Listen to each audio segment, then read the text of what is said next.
Sa dami ng electric breast pump na nagamit ko, isa ito talaga sa pinaka nagustuhan ko bukod sa convenient na nga siya dahil nga nakakapag-pump ako kahit nasa kwarto is wireless na rin siya.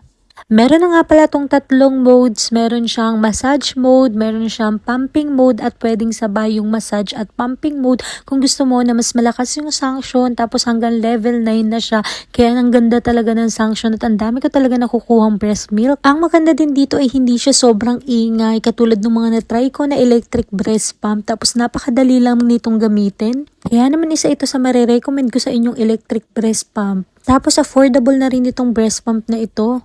Every pump ko nga pala ay nakakakuha ako ng 220 ml. Rechargeable na rin nga pala to at nagagamit ko siya ng 30 minutes bago ko siya i-charge ulit. Kaya kung gusto niyo rin ng ganitong klase ng electric breast pump, ilalagay ko na lang yung link dito dyan sa basket.